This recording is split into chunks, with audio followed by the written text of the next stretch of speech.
Iraq के वासित शहर के करीब एक बहुत ही पुरानी बस्ती हुआ करती थी। नाम था दावरदान। ये सिर्फ कोई आम किस्सा नहीं है, बल्कि एक ऐसा रोंगटे खड़े कर देने वाला वाकया है जो हमें सोचने पर मजबूर कर देता है। आज हम एक ऐसी दास्तान में सफर करने वाले हैं जहां हजारों इंसानों ने अपनी ही मौत के साथ आंख मिचौली खेलने की कोशिश की थी। तो चलिए इस कहानी की गहराइयों में उतरते हैं और देखते हैं कि जब इंसान अपनी तकदीर से भागने की जिद करता है तो अंजाम क्या होता है। जरा गौर करें, क्या होता है जब हजारों लोग खुद मौत को ही पीछे छोड़ने की कोशिश में लग जाएं? इंसान की फितरत ही कुछ ऐसी है। खौफ आता है तो सबसे पहले जान बचाने के लिए भागने का ही ख्याल आता है। दावरदान के लोगों ने भी बिल्कुल यही किया। उन्हें लगा कि वो खुदा के लिखे हुए फैसले से बहुत दूर भाग सकते हैं। लेकिन क्या वाकई कोई मौत के फरिश्तों की पहुंच से बाहर जा सकता है? मौत से भागने की कोशिश, यही तो वो ख्याल था जिसने इस पूरी दास्तान को जन्म दिया। हुआ यूं कि उस हरी भरी बस्ती में अचानक ताउन यानी प्लेग की महामारी फैल गई। हर तरफ सिर्फ और सिर्फ मातम। खौफ का आलम क्या था, इसका अंदाजा महज इस एक नंबर से लगाया जा सकता है, 70,000। जी हाँ, बिल्कुल सच। बीमारी के खौफ से पूरे 70,000 लोग एक साथ अपना घर बार, अपनी जमीनें छोड़कर जंगलों की तरफ भाग खड़े हुए। सोचिए, एक पूरा का पूरा आबाद शहर सिर्फ अपनी जान बचाने की खातिर रातों रात वीरान हो गया।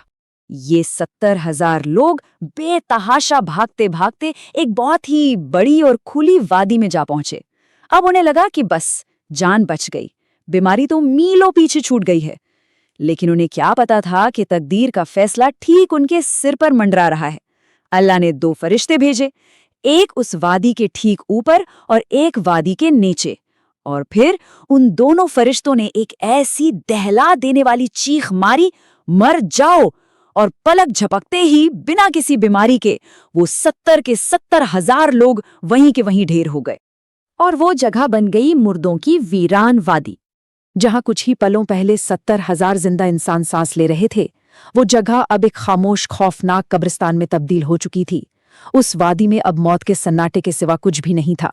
जरा उस मंजर का तस्वुर किया जाए, 70,000 लाशें, और उन्हें दफनाने वाला एक भी इंसान जिंदा नहीं था। पूरे 8 दिनों तक वो बेगुरो कफन खुले आसमान के नीचे बस पड़ी रहीं। फिर वो लाशें गलने सड़ने लगीं और उनमें से ऐसा तअफ्फुन, ऐसी भयानक बदबू उठी कि पूरे जंगल और आसपास के इलाकों में फैल गईं। नौबत यहां तक आ गई कि आसपास के लोगों को उस वादी के चारों तरफ एक दीवार खड़ी करनी पड़ी, ताकि कम से कम जंगली जानवर तो उन लाशों को न नोचें। लेकिन फिर इस कहानी में एक मोड़ आता है जो हमें एक पैगंबर की तड़प से रूबरू कराता है। काफी वक्त गुजर गया, सर्दियां आईं, गर्मियां गुजर गईं। वो लाशें गल सड़कर अब बस हड्डियों के सफेद ढेरों में बदल चुकी थीं। और फिर एक दिन वहां से अल्लाह के एक बरगुज़ीदा नबी हजरत हिजकील अलैहिस्सलाम का गुजर हुआ। हजरत हिजकील को जुल्किफ्ल भी कहा जाता था। इसका मतलब होता है जिम्मेदारी या जमानत लेने वाला। ये लक़ब उन्हें इसलिए मिला था क्योंकि उन्होंने अपने दौर में 70 अंबियाए कराम की कफालत करके उनकी जान बचाई थी। उनका दिल बेहद नर्म और मोहब्बत से भरा हुआ था। जब उन्होंने अपनी ही कौम को इस दर्दनाक बिखरी हुई हालत में देखा तो उनका वो नर्म दिल बुरी तरह तड़प उठा। हड्डियों के उन ढेरों के बीच खड़े होकर वो नबी फूट फूट कर रोने लगे। उन्होंने एक बेहद दर्दमंद आवाज में आसमान की तरफ देखकर दुआ की, ऐ मेरे रब, ये सब मेरे शहर के बाशिंदे थे, मुझे इनसे उन्स था।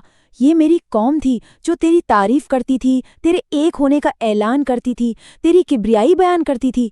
आज मैं बिल्कुल अकेला रह गया हूँ। इस दुआ में उनकी वो बेकरारी और अपने रब की रहमत की उम्मीद साफ झलक रही थी।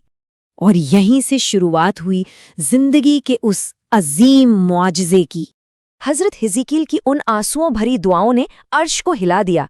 आसमान से हुक्म नाजिल हुआ और फिर शुरू हुआ एक ऐसा अजीम मौजिज़ा जो तारीख के पन्नों में हमेशा के लिए अमर हो गया। सबसे पहले हजरत हिजकील से कहा गया कि इन हड्डियों को हुक्म दो।